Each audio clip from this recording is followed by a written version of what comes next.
Kutipan dari Babat Tanah Jawi. Panembahan Juru Kiting Penakluk Madura. Alkisah pada suatu hari pisowanan, Sultan Agung bertakhta di hadapan para punggawa dan kerabat Mataram. Sultan berkata, "Hai Adipati Sujonopuro, mendekatlah ke depan. Aku hendak menugaskanmu menyerang negeri yang dulu belum tunduk. Seranglah Madura dengan membawa pasukan Mataram dan pasukan Bupati Pesisir. Bawalah pasukan dari Demak, Pati, Lasem, Yuwono, Kalinyamat, Kudus, Kaliwungu, Kendal, Pakalongan, Batang, Pamalang, Tegal, Brebes, Wirosobo, Sumedang, dan Wirodeso." Sultan kemudian berkata kepada Tumenggung Singoranu, "Engkau kirimlah utusan untuk memberitahu kepada semua bupati pesisir tadi. Suruh mereka berkumpul di Badoleng." Adipati Sujonopuro menyembah dan bersiap menata barisan. Para mantri Panumping dan Umba Anyar sudah bersiap. Pasukan Mataram di bawah pimpinan Adipati Sujonopuro segera berangkat. Singkat cerita, mereka sudah sampai di Badoleng dan bergabung dengan pasukan dari pesisir. Dari Badoleng mereka melalui jalur laut naik perahu. Setelah mendarat di Surabaya, mereka segera melakukan serangan ringan ke Surabaya. Serangan itu untuk menahan pasukan Surabaya agar tetap berada di kota mereka dan tidak sempat memberi bantuan ke Madura. Pasukan Mataram kemudian meneruskan pelayaran ke Madura. Pasukan Madura sudah tahu kalau akan diserang Mataram. Mereka bersiap menghadapi pasukan Mataram di pesisir. Ketika pasukan Mataram mendarat, orang Madura menyambut dengan berontongan tembakan. Pasukan Madura mendapat tempat yang strategis sehingga leluasa menembak. Pasukan Mataram kerepotan dalam menahan serangan pasukan Madura. Banyak prajurit Mataram terluka. Yang masih kuat memaksa menerjang, tetapi tak sanggup melewati pasukan Madura. Setelah lama bertempur, mereka mundur ke laut.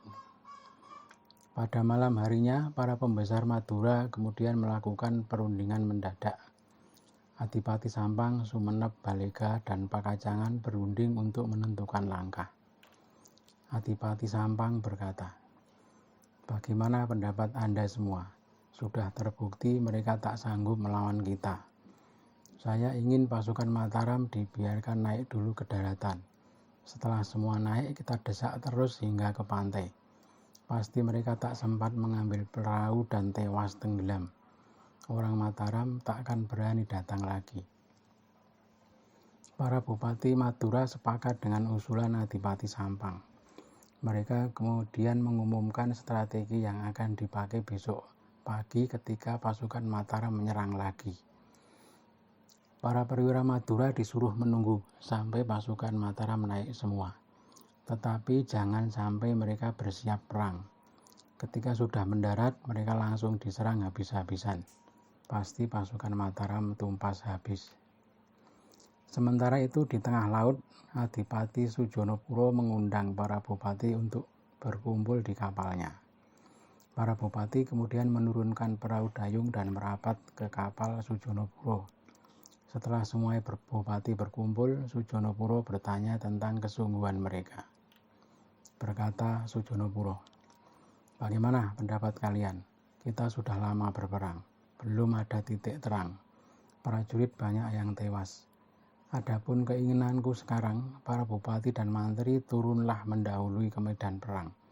Jangan ada yang berniat lari, berjanjilah mati bersama-sama." Para bupati sepakat. Mereka semua hendak naik ke daratan di pagi buta sebelum orang Madura bangun. Setelah semua sepakat, mereka kembali ke kapal masing-masing dan memberitahu para prajuritnya. Tiba pagi harinya, pasukan Mataram meminggirkan kapal dan naik ke daratan. Berebut mereka mengambil tempat yang strategis tanpa bersuara. Dengan pelan-pelan mereka menata barisan dan mempersiapkan senjata. Ketika pagi menjelang, mereka semua sudah bersiap di pesisir dengan senjata siap ditembakkan. Meriam dan Kalantaka sudah mengarah ke pasukan Madura. Pagi hari pasukan Sampang disuruh memeriksa keadaan musuh. Mereka kaget ketika mendapati pasukan Mataram sudah naik semua dan siap tempur. Pasukan Madura dengan tergesa-gesa bersiap menyerang. Mereka sedikit kecewa karena terlena. Tak mengira pasukan Mataram naik di pagi-pagi buta. Pasukan Mataram menerjang sambil menembak. Pasukan Madura karena belum siap terlihat kewalahan menghadapi serangan pasukan Mataram. Banyak prajurit Sampang tewas dan luka-luka terkena tembakan. 4 bupati di Madura dari Arisbaya, Balega, Sampang, dan Sumeneb sepakat akan melakukan pertempuran habis-habisan. Keempatnya lalu menabuh tanda perang dan menerjang pasukan Mataram. Pecah pertempuran dahsyat di pesisir Madura. Sorak-sorai para prajurit bercampur suara ledakan senjata, meriam dan Kalantaka. Suaranya bersahutan membuat langit seakan runtuh. Pasukan Mataram mengamuk tak hendak mundur. Pasukan Madura tak kalah tangguh. Seorang prajurit Madura bernama Jogopati berperang laksana macan terkena tulup, mengamuk mencari mati. Jagapati akhirnya tewas dikeroyok pasukan Mataram. Lalu menyusul 5 prajurit pilihan Jayengkoro, Jayengpati, Jayengrono, Surodilogo, dan Surengpati. Maju lagi Jayabroto dan Ronggo Gubagabik, Demak Sabuk Balungkang, Ronggo Obangabing, Demang Loto, Demang Cukakaan, Ronggo Tonatoni, Bragajagan, Demang Gulang Galing. Sepak terjang mereka seperti gajah mengamuk. Prajurit Sampang banyak tewas. Adipati Sampang tampil mengecewakan. Setelah terdesak, sang adipati malah lari. Lalu disusul Adipati Sumeneb dan Balega. Pasukan Mataram terus mengejar. Namun prajurit Sampang kemudian berbalik menyerang. Mereka mengamuk ke pasukan Mataram yang mengejar. Keadaan berbalik. Pasukan Mataram gantian didesak mundur. Pasukan Sampang terus memburu prajurit Mataram sampai ke tenda para perwira. Saat itu Adipati Sujonopuro sedang enak-enak bersukaria karena merasa telah menang. Mendadak pasukan Madura datang. Adipati Sujonopuro ditombak, terkena dada tembus ke belikat. Seketika tewas di tempat. Setelah berhasil membunuh Sujonopuro, pasukan Madura mundur. Setelah gugurnya Adipati Sujonopuro, pasukan Mataram dicekam rasa takut. Mereka kehilangan panglima sehingga tak berani keluar dari benteng mereka. Pertahanan mereka diperkuat agar pasukan Madura tak menyerang lagi. Pangeran Silarong bermaksud pulang ke Mataram untuk melapor kepada Sultan Agung. Dengan bergegas, Pangeran Silarong berangkat naik kapal. Singkat cerita, Pangeran Silarong sudah sampai di kota Raja Mataram. Pangeran segera minta izin menghadap Sultan.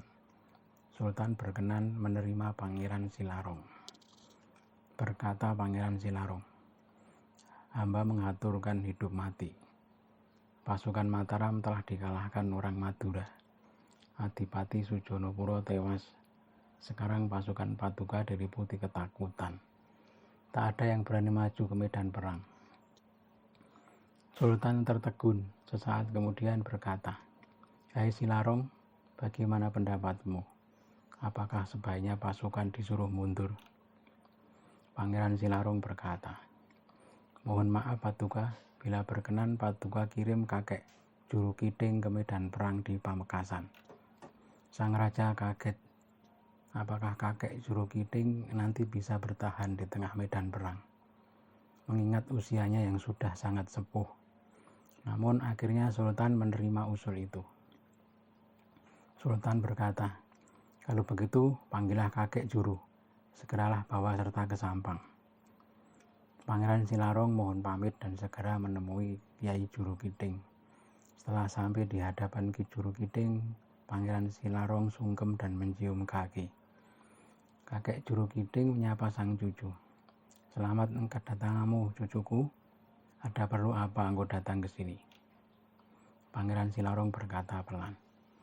"Mohon maaf, Eyang, saya diutus cucu Paduka Sultan Mataram memberitahu Eyang bahwa pasukan Mataram hancur ketika menyerang Madura. Tumenggung Sujonopuro telah tewas. Saya mohon Eyang berkenan pergi ke Sampang untuk menata pasukan Mataram. Barangkali pasukan Mataram masih bisa diselamatkan dan mampu berperang kembali." Kiai Juru berkata, "Sudah lupa aku bagaimana cara berperang, dan aku tak bisa berjalan seperti dulu lagi." Pangeran Silarong berkata, "Kalau begitu Paduka bisa naik tandu dengan nyaman." Kiai Juru Kiting akhirnya berangkat bersama Pangeran Silarong menghadap Sultan. Singkat cerita, Sultan memutuskan untuk mengirim Kiai Juru Kiting ke medan perang. Kiai Juru Kiting telah sampai di Madura dan bertemu dengan pasukan Mataram. Setelah Kiai Juru datang, para mantri kembali menata barisan. Para prajurit yang gugur telah digantikan kedudukannya oleh anaknya. Kalau tak ada anak yang menyertainya, digantikan oleh saudaranya. Kalau tak ada saudara, digantikan para lurah dan kepala desa masing-masing. Pagi hari, Kiai Juru menanak nasi dalam sebuah periuk. Setelah nasi matang, segera dibagi rata kepada para prajurit tanpa ada yang terlewat. Sesudah makan nasi pemberian Ki Juru, para prajurit bangkit lagi keberaniannya. Setelah itu para prajurit disuruh menunduk ke tanah dan tengadah ke langit. Lalu setelahnya diajukan ke medan perang. Pasukan Madura setelah melihat pasukan Mataram tiba-tiba menjadi ketakutan dan tak mau berperang. Madura dengan mudah ditaklukkan. Tombak-tombak prajurit Madura sudah diikat. Mereka menyatakan menyerah dan tunduk. Satu persatu kabupaten di Madura takluk. Arisbaya, Balega, dan Pakacangan. Sampang menyatakan menyerah sehingga tak sempat dijarah. Adipati Arisbaya lari dan mengungsi ke Giripuro. Adapun Adipati Sumenep sudah ditangkap dan dibawa lalu ditikam hingga tewas. Adipati Balega dibawa ke Mataram dan oleh Sultan Agung diperintahkan untuk dibunuh. Waktu itu Adipati Balega dibunuh di Jurang Jeru dan tempat dikuburnya menjadi makam keramat hingga sekarang. Adipati Sampang menyerah dengan membawa 1.000 orang menghadap ke Mataram. Peristiwa takluknya Madura ditandai dengan sengkalan tahun Obah Kapati Kang Jagat. Artinya berangkat tahun 1546 Jawa atau bertepatan dengan 1625 Masehi. Sesampai di Mataram, rombongan Adipati Sampang menjadi tontonan orang Mataram. Mereka segera masuk ke kota raja untuk menghadap Sultan. Di istana, Sultan menunggu kedatangan para prajurit yang baru saja menang perang. Adipati-pati juga sudah menghadap ke Mataram. Berkata sang Sultan, "Adipati Sampang, engkau aku angkat sebagai anak." Adipati Sampang menyembah sambil tertunduk karena sangat takut. Adipati Pati dan Adipati Sampang sudah diberi hadiah busana, harta, dan emas. Semua prajurit Mataram yang baru saja pulang perang sudah diberi hadiah secara merata. Tampak Sultan Agung sangat mengasihi Adipati Sampang. Setelah pertemuan hari itu, Sultan beranjak masuk ke Puri. Para punggawa membubarkan diri dan kembali ke pondok masing-masing.